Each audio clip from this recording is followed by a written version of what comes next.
Wanted to read this quote real quick from a book that I really like. It talks about Albert Einstein. It says, Albert Einstein gave his students at Princeton the exact same final exam every semester for 20 years. After just a couple of years, his students figured out the predictability of the questions, and so did the fellow professors. One of his peers asked him why he continued to use the same final exam questions year after year. Albert replied, because answers keep on changing. The only thing that is constant in business is the change that will happen. Yeah. Yeah.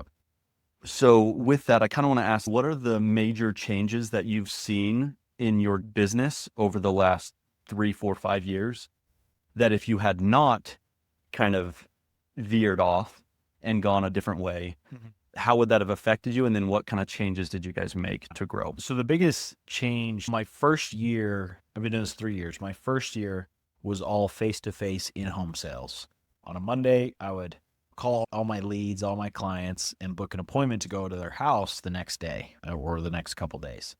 So first year, did about 240,000, all face-to-face.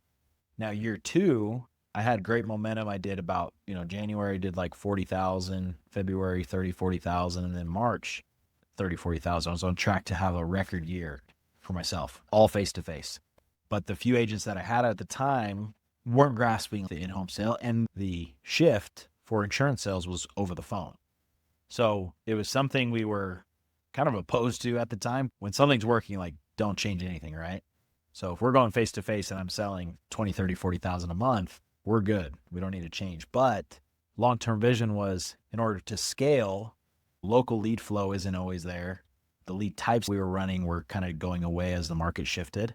So we had to shift from in-home sales, which was very comfortable for me, to phone sales, which at the time was not comfortable. That second year, 2023, I had to rip the Band-Aid off, almost like I had year one twice, right? 2022, all in home, that was year one.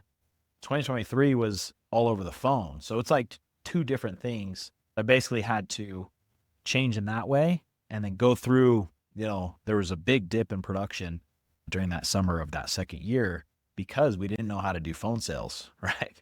So we had to learn that, dipped way down in production, and then finally figured it out. And then what you've seen in 2024 is the result of me basically just ripping the Band-Aid off and figuring it out.